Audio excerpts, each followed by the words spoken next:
All right, welcome everyone. We're Semblance of Sanity. I'm Caleb. I'm Jacob. And we're here for Land of the Lustrous, episode 12. All right, this is the last episode of the season. I'm assuming that this is definitely something that could go for multiple seasons. Right, it's going to have some sort of read the manga kind of ending, probably. Well, no, I'm just saying that there's more story after this. Like, a lot of story after this. This probably isn't even a proper finale in regards to the story that's in the manga. So there's different things that I think they could give us and kind of section the story up into a kind of section off certain story things in order to make sure that we have a kind of a proper anime type finale, because a lot of the stories recently don't feel like they're building up towards some predetermined conclusion. Right. If anything, the biggest ones would be the whole thing with Antarcticite and Foss in dealing with that. Right. And then also potentially Shinobar, since they were the Cinnabar. Since they were the first character shown? Yes. Yeah. Yeah. Their very first character. So Cinnabar, Foss, probably Adamant. Yeah. And then this new character, Padparadscha. Good job pronouncing that. Yes, this is the character that I had to make sure I got everything right on here. This is the character that Rutil has been trying to repair, to reconfigure for a long time. Yes. And when I say a long time, I mean like immortal long time. Right, exactly. A long time for an immortal. It's kind of a big deal. And this is interesting because it's something that's tied to Rutil, and Rutil has been a character that has really no character depth other than just their role with regards to repairing the gems. They are the reason that we have this cast of characters as opposed to having them all have died off a long time ago. Exactly. So Rutil just helped Padparadscha awake. Yeah. Because Foss ended up grabbing some ruby from the shore where everything went down. Right. Yeah. So and where all the gems were collecting from that cliffside there. So I guess then we'll have to see what they do with this character, because they could end up just going for like the we're going to do a one episode story kind of a thing as just a final bit. My thought is that Padparadscha is from a time long ago. So sort of the herald of change, maybe? Exactly. So their memories are going to instigate some different type of conflict, because my thought with regards to the gems in general is that they're probably not, like, they probably don't have perfect memory of all the things that I know what I'm doing, Jacob. Yeah. Now there's gonna be other people out there that somewhat know what we're talking about. Yeah. And this Padparadscha could be an instigator for the kind of absolutely the knowledge that not the knowledge, but the conflict that would be brought about based on their knowledge. Because they haven't been around for a long time. Just gotta say, Padparadscha, their hair game is on point. Like, it's kind of intimidating. Yes. Yes. Quite so. So. All right. Well, I hope that's actually the name that's correct, and that's not actually the location of where the gems were collecting. Because now that I think about it, I'm like, wait, I'm not actually. It's going to be this new meme now. Yeah. Right. Possibly. That doesn't on the very last episode of this whole thing. And you know what sucks though is that this probably won't get a second season because it was put out on Amazon.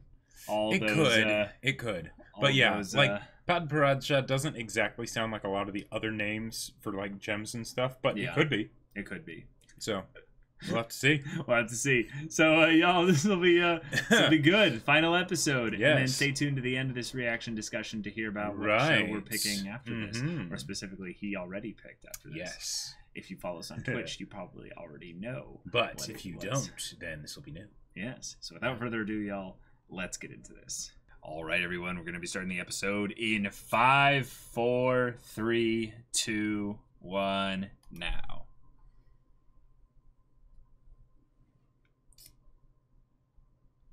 Oh. Eyelash game, too. I like the voice. Yeah. Oh, yeah. Okay, I did have the name right.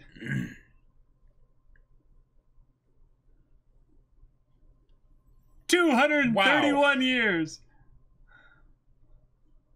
Whoa. Whoa.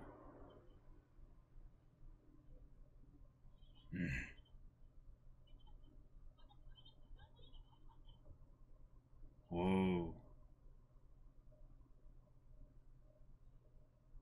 Huh. Wow. Oh my gosh. Oh. Yeah, because Foss is around 300. Mm-hmm.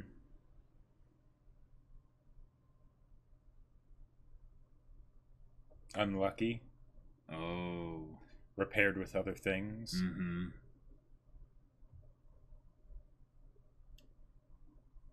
I know this voice actor, too. Yeah, me too.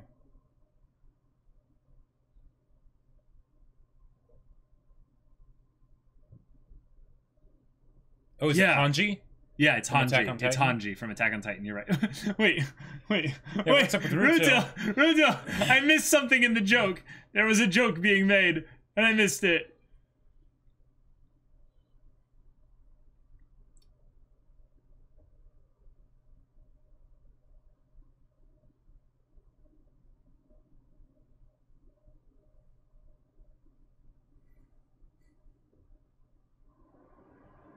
Oh.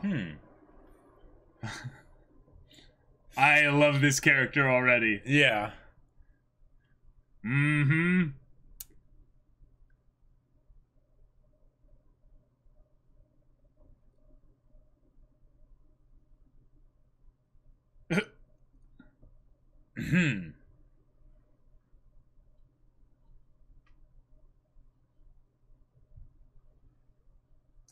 Oh.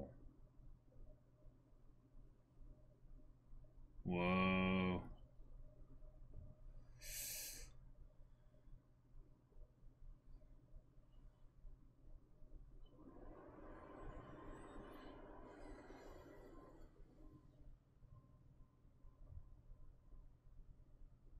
Oh.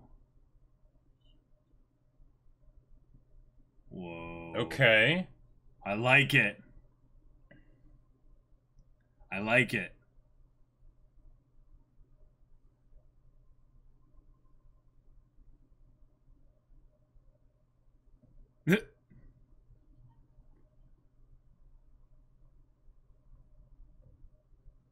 Is that all the amount of time that oh my that they were able to get with the really? rubies?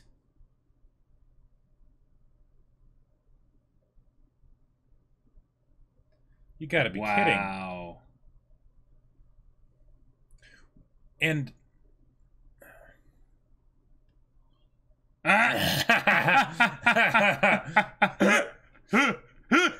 was like, ugh, I miss Foss. I mean, Foss, that might be a stretch. Well, that's why Vort sighs so much. Yeah.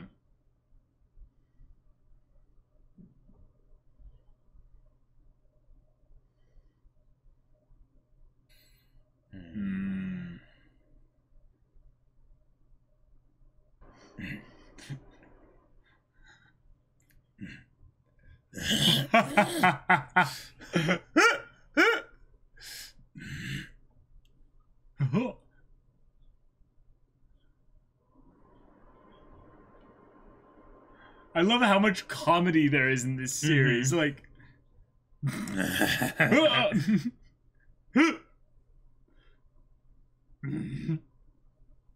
oh, this one's like Foss. Yeah.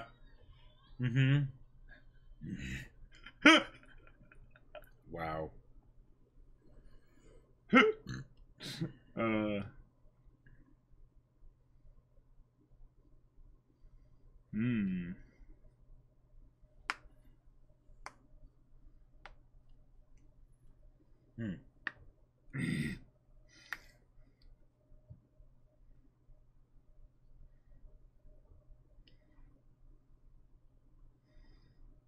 Passed a lot of them.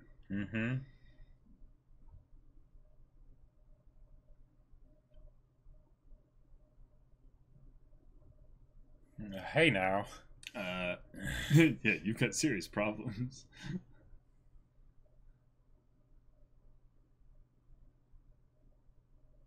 So silence is good. Silence is just neutral. That means exactly. Everything's just decent. It's okay. Always had confidence. That was a backhanded compliment too.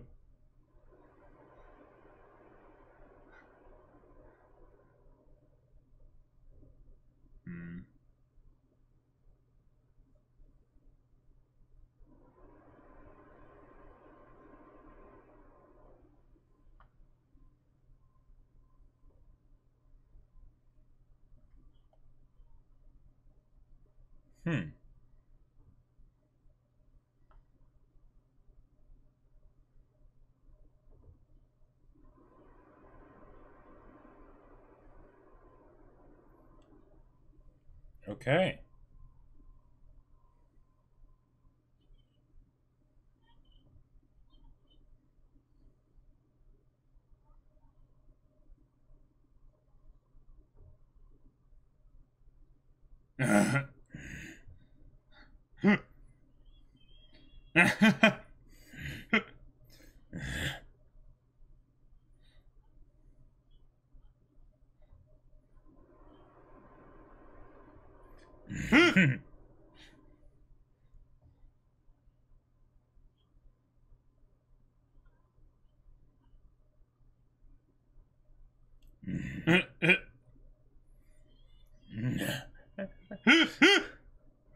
Wow.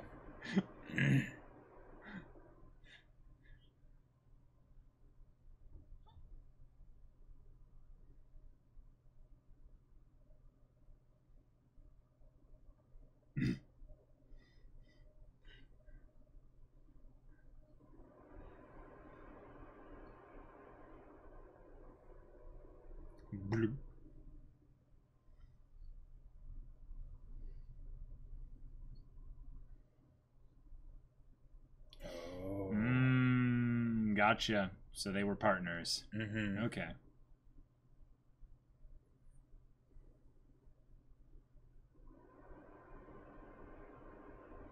Holding on to memories for too long, you could say. Sure.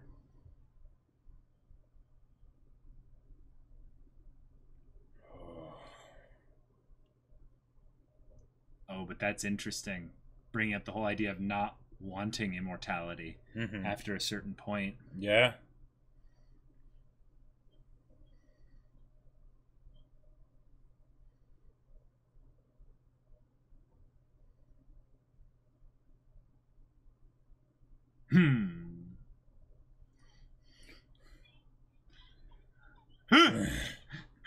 Of course. Super excited.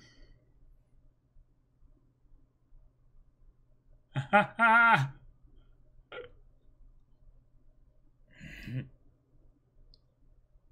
gotta relearn it. Yeah, you've lost 2/3 of yourself since then.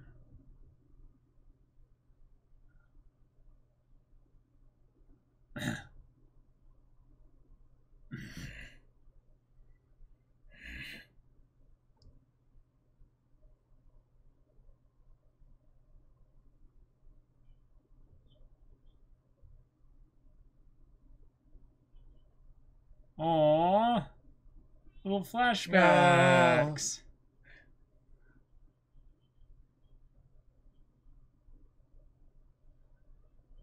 Ah! Oh my god.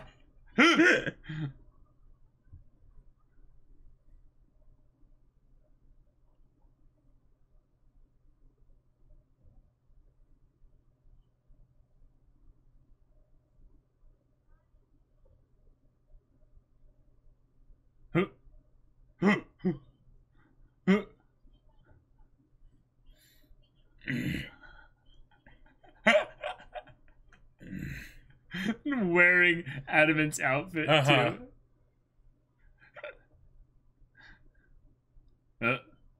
Oh. Who's that behind them on the... Yes. Yes. That's me, though. Mm-hmm. I'm like, it will be trivia format. You want to do trivia? Exactly, yes. Ah.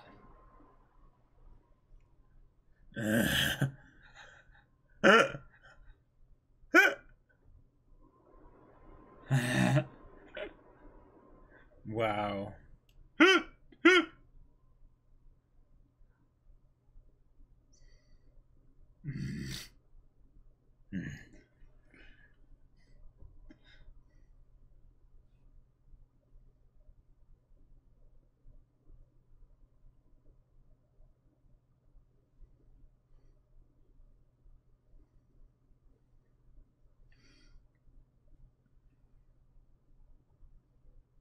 Mm.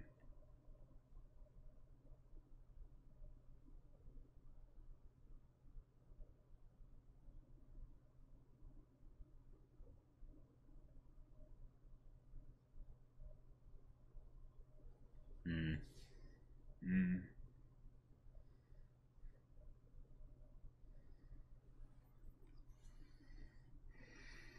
Wow. All right. Holding on to specific memories that give you the purpose to go about and do what you need to do. But sometimes that purpose doesn't help feed into the memory in a positive way. Yeah. Opportunity. Oh, it's a big one. Oh, it's a big one. Quite. Oh, Cinnabar. Oh, this is very different. Oh.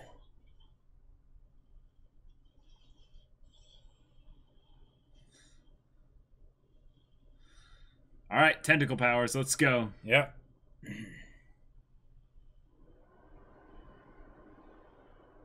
Wow. Grab one and run.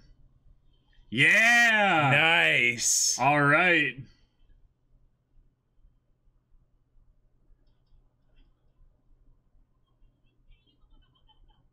Whoa. Is it because it's separate from the collective it can't speak? Oh. Oh. Okay. Oh.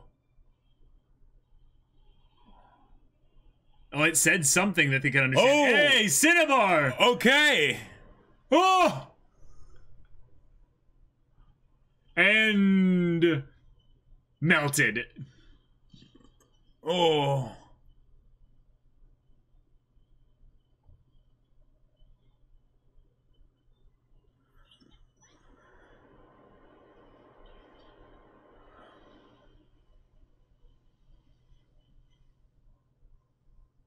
Wow. Oh, boy.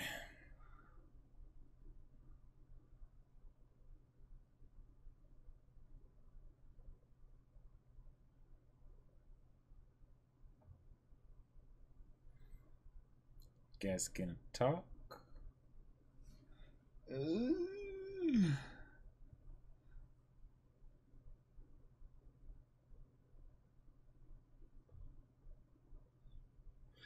Hey, you remember. Good.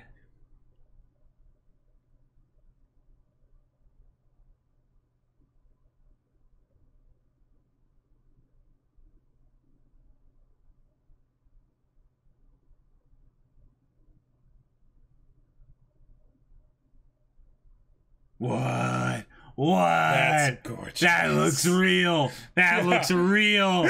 What? Oh, and back here. Mm-hmm. Back where we started.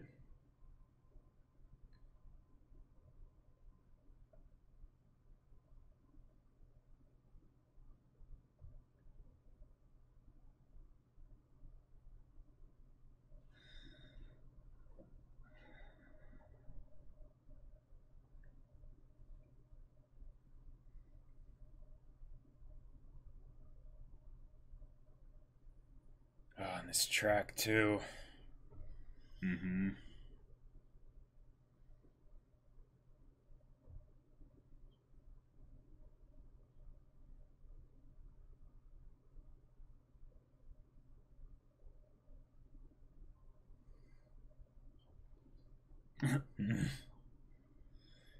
You can't outrun me. I have agate legs.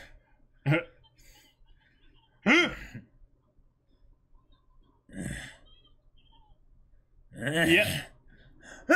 Yep. Absolutely trying to.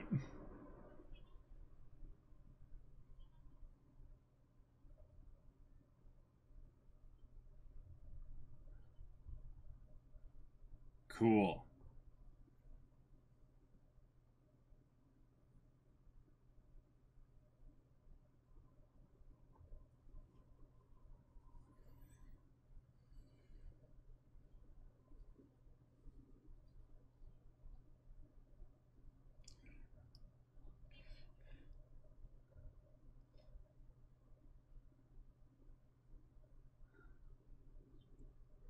Yep. Cinnabar remembered every word.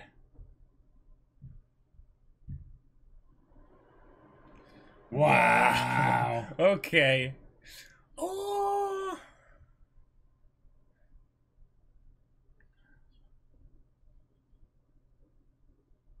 0% chance of fun.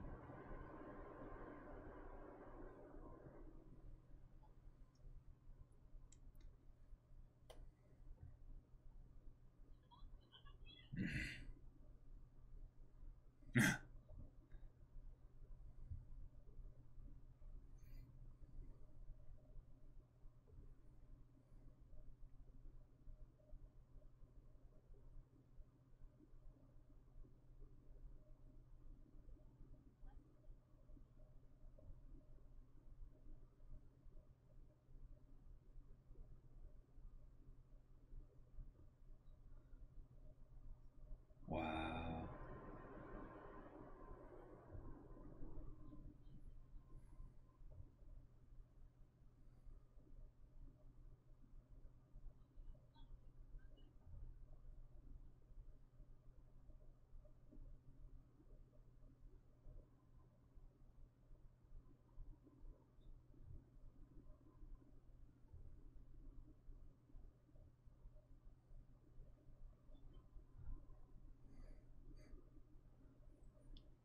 Oh. Good. Okay. I like this new aspect of Foss being so persistent.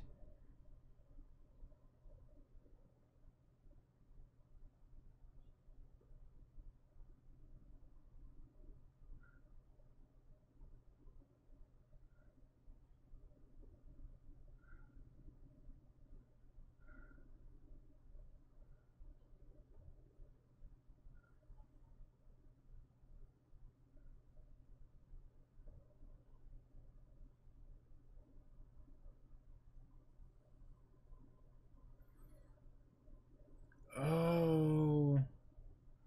The old clipboard that Foss had. Yeah. Oh, okay.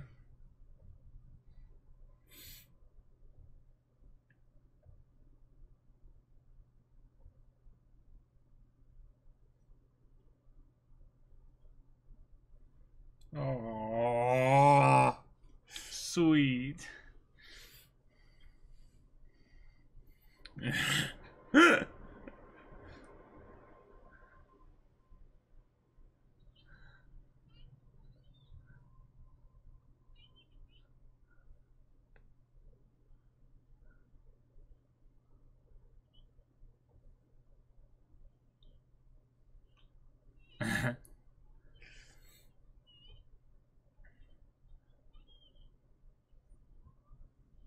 Oh, the floofs.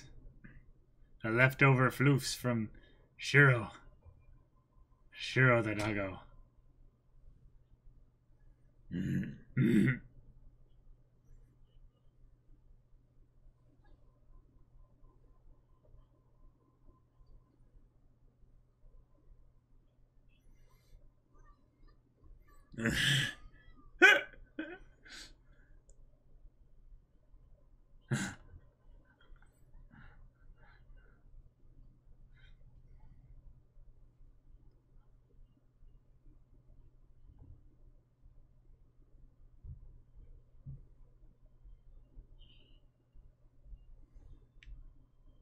Wait.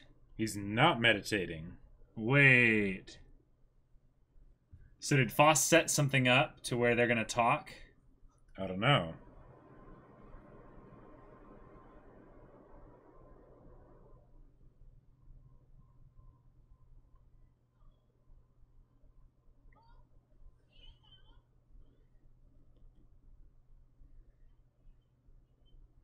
Oh. Does he know that Foss tried to talk with one of the Lunarians?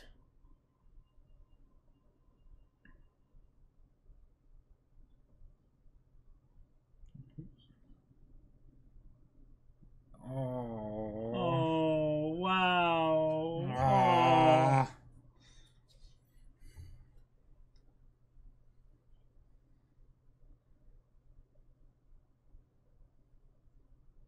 Oh. Oh.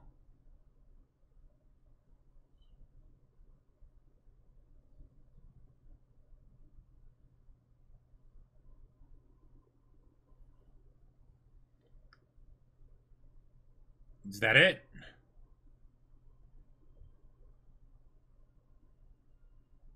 Okay. Okay. Oh, man. Oh, okay. There might be something in the... Probably, maybe. Probably not. Probably not. But maybe. But maybe. This was a retrospective kind of episode. There's a lot of things thinking back on not just the past, but things that people declared or maybe made promises to themselves or to others, and how their perspective on those has evolved over time. Not just themselves, like Foss, for instance, but also specifically the promise made to Cinnabar. Sorry, what were you going to say? Oh, I was just going to say that we saw our last gem butt shot. It got to that part in the song, I'm like, wait a minute, something's missing here. Right. Yeah. Yeah, they really didn't give us anything extra, though. Nope. Oh, wait, it's just over, I guess. Wait. Nah. No. Nothing? Nope. Oh, cool art. Nice. Oh, cool. And that's probably from the manga. Oh, it's probably just colorized, but yeah, it's probably from the manga, yeah. Okay. All right, so the show's over. That was it. Yeah. And yeah, they could definitely go into more seasons from this. Oh, but it is very much a read the manga. You're right. It is very much a read the manga type ending. Because and it kind of makes sense that they would do this because there wasn't a big thing to resolve really, other than the whole bit with Cinnabar. So Cinnabar. Yeah. I started that whole pronunciation thing. I'm sorry. You messed me up. I messed you up. Yeah. So it's just over now, and I'm glad that what the. Yeah, I was like, wait, what's that? What is that? I thought it was a bug. I'm glad that we got that conversation, words like in English. It's all good. It's all good. I'm glad we got the conversation between Foss and Cinnabar because it was wonderful. It was fantastic, and every time that track plays, I want to cry. But it's still just like I want more. Like I really want more too. Yeah. I feel like this show deserves a second season, if not just for the visuals, right? But also, I would say that the story has a unique contemplative kind of aspect to it. That's something that feels very refreshing to me. Now, while obviously most of the characters aren't developed, most of the characters are not really the focus of the story. Most of them are kind of rigid right now. Yeah, one of the things that I would really like to see more of is Foss kind of going on this journey of not just introspection but also evolution, and feeling maybe the like you were saying, the rigidness of the other characters becoming a thing that's like, wait, that actually kind of that kind of bugs me. Because what they've been doing so far is a coming of age story, right? And that's very clear with how they started with Foss, you know, being all spunky and cheerful and, you know, sort of adorkable. And also irresponsible and immature and all those, you know, other things. And then all this stuff happens, and over the course of the story, Foss undergoes an internal transformation and several external transformations. So to the point where, you know, at the end of the show, Foss is almost unrecognizable from how they were at the beginning. So pretty crazy. With the coming of age stories, it's natural that there would be the questioning and sort of the throwing off of the old, and then if it's something that's, you know, not to say that Foss would end up like going directly against, you know, Adamant and the other gems or whatever, but that way, whatever Foss decides of how to handle all this information and everything, that's their decision, right? Not just something that they do because that's what everyone else is doing. Sure. Yeah. Sure. And Foss kind of realizing that, I would say here at the end, is something that makes sense, but it's been a progressive realization. Yes, it's been something that has been reiterated over and over and over again, and yet maybe it's just something that, you know, it's human. It's human that it would take a while for those things to sink in. And also there's the fantastical element of Foss losing memories over the course of time. Right. So the whole idea of deciding who they are is something that would be done multiple times. Yeah, it needs to be reiterated. But that's also, again, I would say rather realistic. The idea of whenever you're on your life journey, there's multiple times you need to reevaluate, reconstruct yourself, I would say. Reconstruct yourself into, you know, a setting, a setup that is conducive with who you are. And all the other characters kind of exist to inform us as the viewer of those themes, I think. In a lot of ways, they're there for levity and for kind of filling up the environment with some colorful, you know, expressions of different aspects of humanity. But all the characters that got focus on them went through some kind of a slight transformation as a result of Foss's dramatic transformation. Or at least the opportunity for a transformation. Because one of the things that they showed with Rutil was that Rutil was not willing to move on, right? Yeah, Rutil didn't really get that much depth, though. No. I'm speaking more characters like Bortz, you know. Sure. Yeah, like, or Daya, or... Daya. Certainly Cinnabar. Antarcticite. Yeah. Antarcticite definitely got Cinnabar was definitely probably one of the biggest ones in that regard. But then, even just looking at characters like, you know, that had their little mini moments of impact in the story that was huge, you know, going back to Ventricosus and stuff. Sure.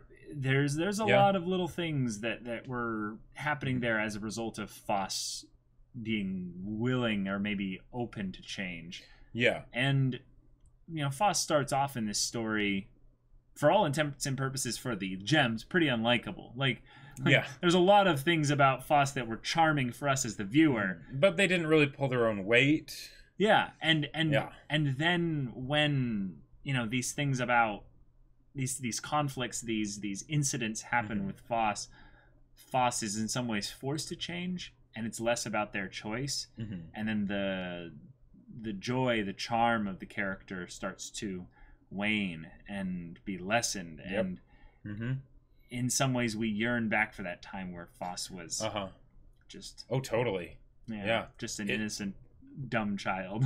I'm impressed that the creator was able to make the bold choice of so fundamentally changing the main character in such a short period of time. Yeah. And having it be, as far as we know, a permanent change. Yeah, I think it is permanent. Because a lot of the times, like when I think about something like this, of the idea of, you know, a character that loses a loved one, it's something that should definitely shake them to their core. But there's this idea of eventually coming to terms with it, and even if you're never the same, you still, you know, sort of fall back on the foundations of who you are, right? Whereas in this show, because of the mechanics with the gems and, you know, and how their memories work and everything, It was a casting off of the old self. Right, exactly. Yeah. It is a much more permanent shift. So, yeah. But they still manage to keep that levity in there. Sometimes with Phos, sometimes with the other gems. You know, so that's good. And memory and regards to, I would say, perception has been always kind of a theme in this show. But especially in this episode, they really went heavy into the whole concept of the past and what relevance it has in the now. Right. And you have all these characters, and they brought up even the concept of age with regards to the oldest ones again, which I liked as kind of a thing of, hey, reminder, yes, Yellow Diamond is a character. That maybe memory and the past isn't something that we need to hold on so tightly to. In some ways, I think that the little bit of wisdom we got from Padparadscha was basically just to, on Phos's journey, just to calm down and think clearly on this here. And that a lot of the other gems are in some ways completely absorbed in their happiness because they're able to be present. And Phos is basically thinking no longer about the past or the present, but is thinking about the future. Right. And that's something that we've mentioned multiple times that seems to be completely devoid of even conversation in this entire story. Yep. And that's probably the parts of the things that Phos was kind of remarking on. Wait, when I think about, Master or Adamant's actions, there's something that constantly looks off about it. And Jacob, I think you were the first to mention, it was back, I think, around like episode 4 or something, that he doesn't seem to have any thoughts, plans, or idea of building something for the future. And it's something that correlates back to his name being adamant, steady, rock solid, planted in the present, maybe. And that's good maybe for the health and sanity of the gems, because they can then explore their thing that allows them to be who they are. Right, but it's a balance of the two, of the the steadfast stronghold and also, going outside the walls, right? Yeah, it might even be something that ties all the way back to, because I think we did discuss this at some point, but they probably are confirming at this point because Phos's next thing is focused on the Lunarians, which is the third piece in the flesh, bone, spirit thing. Yep. And then there's the idea of the bone being the steady thing, the ancient immortal thing, that which gives form and structure to everything else. The past, if you will, the thing that will stay on forever. The flesh, the things that have the momentary kind of pleasure, the immediate kind of connection, the present, and then the Lunarians, the ethereal, the thing that goes beyond the future, maybe. Even after the flesh and spirit have died and gone, the skeleton remains. So I'm thinking that right now, if anything, Phos is going to forsake a little bit of happiness, a little bit of their own, because they kind of already have. So, well, they already have, but it's kind of something that I would say is interesting, because in that conversation with Cinnabar, Phos made a point of saying there's 0% chance of fun. No, there's no fun here, because I think Phos was trying to project out that whole thing of what they found to be of a high priority. I'm gonna find a fun job for you, because Phos's whole motivation was fun. Basically, it was just living in the present and just being joyful, fun, innocent child. And now that Phos is growing up and has lost people in the past, the present is unchanging. It's unmoving, and it's also filled with these inconsistencies. Phos is now an outsider looking in. They understandably feel like maybe they don't fully belong. So then they approach the other true person, outsider, Cinnabar, saying, "Hey, let's be outsiders together. We need to partner." And one of the things that this is slightly going back to one of the previous topics, but the whole idea of the rigidity of their system and not really thinking about the future and whatnot, that stood out to me a lot with the whole idea of Padparadscha. As soon as they are revived, they immediately go on patrol. Like, who knows how long they have, right? Turned out to not be very long at all. Yeah. And it wasn't at all something of like, hey, let's catch up since, you know, you've been gone for over 200 years, right? You know, let's talk with some of your friends, right? Nope. It's back on patrol like it's any other day. I think on some level that was because of the exchange made for the ruby. That because Foss ended up finding a way to accelerate the process, that Foss got first dibs on conversations with Padparad Shah. Mm-hmm. But it is something that is interesting that Rutil might find some idea of purpose in having this menial task that has no end. Mm-hmm. You know, it's perpetually present. Sure. And on some level also isn't fulfilling the wishes of their friend Padparad Shah. Yep. Because Padparad Shah doesn't want to be repaired. Yep. Well, and also, which is, I mean, now that in of itself could be a discussion, like, thing worthy of definitely bringing up. But it almost feels like the fact that Padparad Shah was able to, they said that and they had such a short amount of time. Mm-hmm. It almost feels so simple. It's like, I feel like I just get it. Like, it's like, because if you were immortal, like, that would start to suck. Oh, Like, and some of these gems are, you know, okay, they're only, you know, in the hundreds of years old, right? Some of them are in the thousands, right? Yeah. What do you do, especially when your environment doesn't really change? Like the whole, now, okay, this is more of like a tinfoil hat thing, you know? Because the reasoning for this could totally just be rule of cool, right? Sure. But Padparad Shah's hair, right? Mm-hmm. Absolutely awesome. Yeah. Made of the same gem that they're made of. Now, the reasonings for why Rutil didn't just use the hair to fill the holes that would ideally, hopefully, you know, have the same, like, have a much better effect than trying to find that same gem anywhere. Now, it could be just rule of cool that the creator wanted Padparad Shah to have the amazing hair that they have, right? Which would be understandable, and that's probably what it is, right? That's why I said tinfoil hat. Yeah, it might also be a thing of Rutil's skill not being something where they can take something that's already been accepted by the or accepted, but like in like all those separate tiny little pieces or something, or I don't know. Yeah, but the inclusions and everything that could totally be it. But there's also this part of me that thinks about the whole idea of the rigidity of everything and not being able to move on.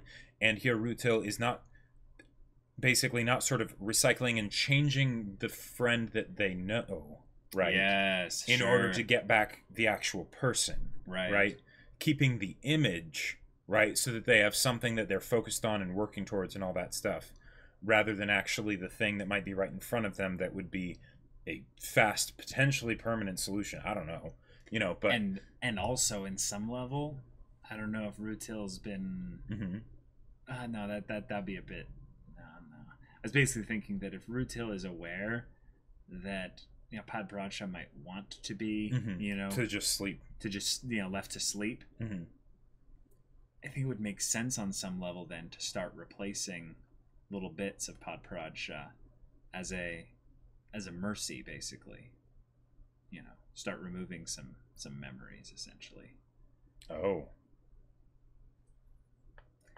And Padparad Shah's thing was something they were born with. So, you know, because they're not born, they're formed. But the idea is that was it from some kind of attack or fight or something? I believe it was something that they had all along. Probably. But the idea of Padparad Shah might be constantly losing like little bits of memory, or they're unable to really lose any because the parts that are dissolving are just the parts, or the parts that are just in the holes are just it's spots just where it's just okay. They're burnt up and used up, and right, or just their inclusions will never fully accept new things, new material, which again is that rigidity and everything. Yeah, which is interesting because in some ways, bringing up this character at the very end of the first season, I kind of like it from the standpoint of it's a complete antithesis to Foss and Foss's whole evolution. Sure, yeah. Foss's whole thing is that, wow, your inclusions are basically just taking in everything. Right, you're young, you're adaptable. Now, is that something that I would say has to do with just the youth of phos, or specifically phosphophylite as a mineral? Right. You know, their properties. I think it's mainly the youth and the idea of Phos being the main character and sort of getting into all these crazy situations. Because, like, theoretically, theoretically, any of the gems should be able to do what Phos did.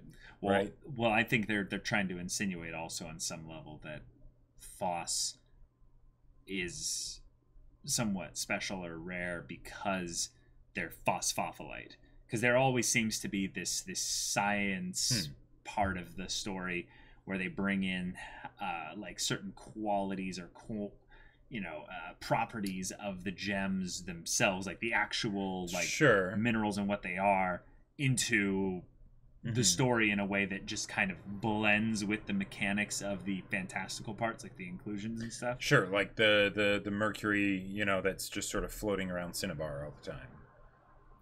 Right. Yeah, and that's that's correlating, I would say, also to the hardness aspect, but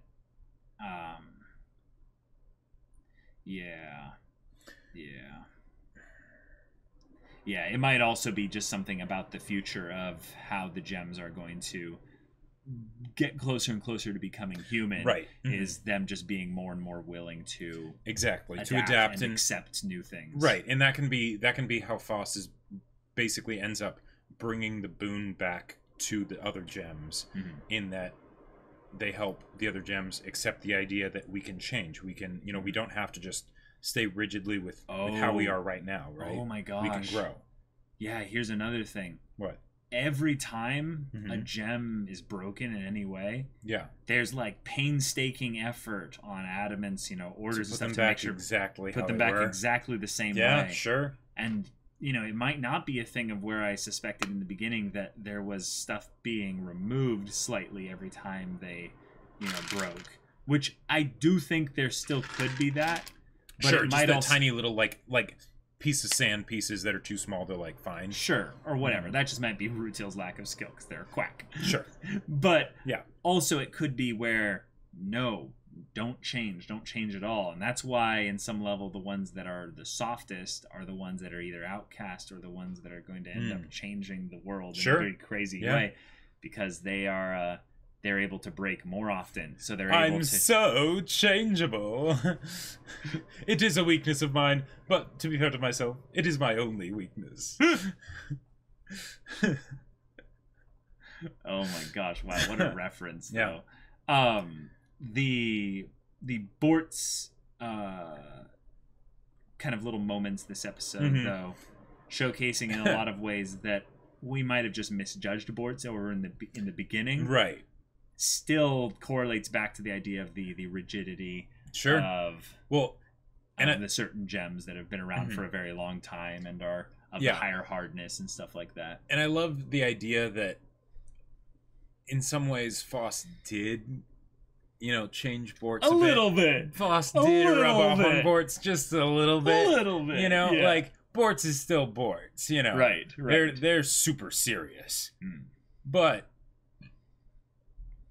they're different. Yeah. They're different. So what do you think they're basically leaving us off with in terms of new info regarding the truth of this world and Adamant and all that? Is there anything else that's been added because of this episode, or is it basically a thing of Phos resolving to seek out the truth? Right. I feel like the story has finally started, if that makes sense. Yes, this was a good prologue. Because the thing is that the story up till this point didn't really have a set direction.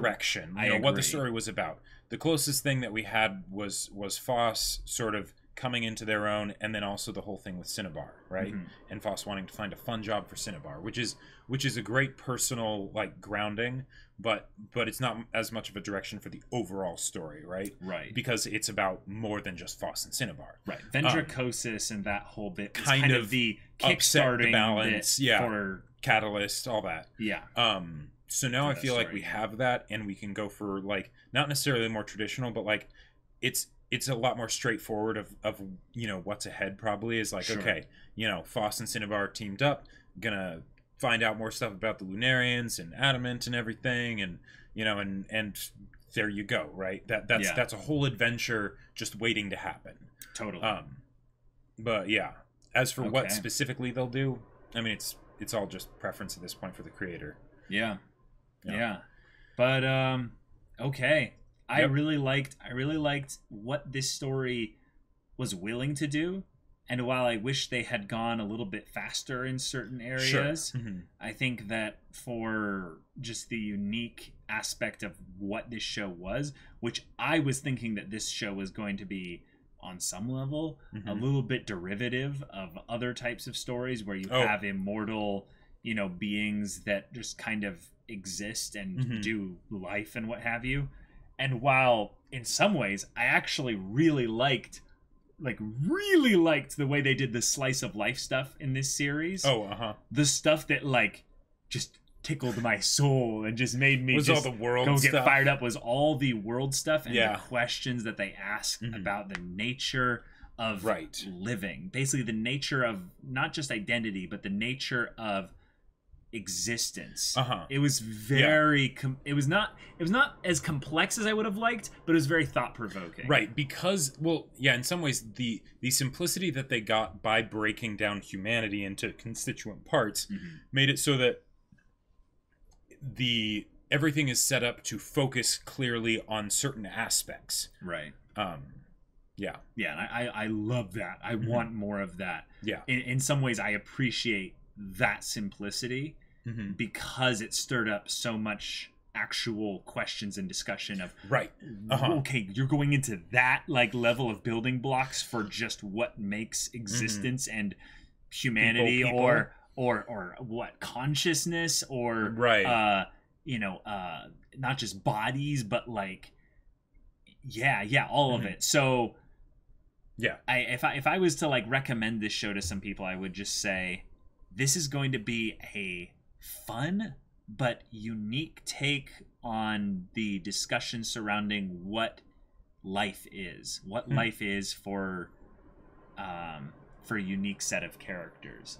And then there's all the science elements, which I will admit I am completely out of my depth with regards to the what is it, the Bohr's scale or the Moore's scale, and a lot of those are like seeds for the fantastical elements that they put in there, yes, and then blending the science fiction with the fantasy and then the actual science. I think that's kind of the thing in there, showcasing what the creator finds rather interesting. And that's just cool, because now I'm gonna go do my due diligence after the show and kind of retroactively apply that knowledge I gain into the story as I rewatched or introduced it to other people. But hey, I hope I get a second season. Yeah, second season would be great. I mean, if nothing else, the visuals were absolutely stellar. And seeing that again, it's just yes, please, let's give more examples of amazing 3D anime. Yeah, because can we all agree, everyone here, everyone who's watching, if you are ever asked by anyone ever says that 3D in anime is a bad idea, just say Land of the Lustrous. Your argument is invalid. I will still mention Fate Zero Berserker first because armor, but yes. Okay, but that's older. Yes. This is more recent. And guys, this was so impactful for the industry of animation as a whole that Into the Spider-Verse took cues from this. That's how good this animation was. Maybe we could get these people, the studio, to do a Berserk adaptation. Okay, this has been fun, y'all. Thank you so much for watching our reaction and discussion. We have decided. No, Jacob has decided. Yes, because I decided this show. What have you decided for the next Tuesday slot? SSSS Gridman. Awesome. It's time for us to learn about this Thai religion. Oh my gosh. I love how your spoiled thing is on some element of fan service. Right. That's what it is. Forget the fact that there's gonna be trigger and robots and all that. Yeah. Apparently there's mechs, but more importantly, Jacob's thighs. Man of culture right here. Yes. Obviously. Some people were saying okay, kind of surprised. Are you though? You know how much we loved Kill la Kill. Come on. Hey, you know what? I'm just glad that you picked another one core thing so that I get my option back in 3 months or so. Yeah, so I didn't pick like Legend of the Galactic Heroes or something. Hey, Legend of the Galactic Heroes was on a poll, and it got second place. I know, but so it's gonna win a poll eventually. Yeah. SSS Gridman might not have won a poll for a very long time, so that's a good pick. Plus, I wanted to watch it now. I was impatient. Gotcha. Yeah. All right, y'all. Thank you so much for watching this episode's reaction discussion and all our reaction discussions for Land of the Lustrous. If you want to see the first episode's reaction to SSS Gridman right now, though, go check out the link in the description below for our Patreon. You can get on early access there. I'm not sure. Trigger is not a fan of reactions in general, so it's probably going to be timer-based. So if there's full length, awesome, but make sure to check that out before you pledge to that level there. And any level of support, though, gets you access to our Discord where you can chat with us about these stories. You can chat with us about Land of the Lustrous, no manga stuff, of course, because we're not going to be going into the manga just in case there is a second season. Exactly. But yeah, if anything... and there's also my sci-fi book, Battle Lines, is available. You may have heard us making references to it. Well, no, if you haven't read it, then you wouldn't know. But anyways, I mean, they might have a perfect memory of it. That's true. That's very true. But basically, perfect memories. Actually, that would be very helpful in Land of the Lustrous. Right. But it's on Amazon. You can get it. International, you can only get the ebook, but you can get it. Link is in the description. So yeah, do that. Go get it. It's an amazing book. Check that out. I've read it. It's awesome. There's a lot of people on Discord discussing it right now. Lots of good reviews coming in. So yeah, pretty cool. So if any of that interests you, we'll see you there. But until then, we're Semblance of Sanity. I'm Caleb. I'm Jacob. And we'll see you all next time.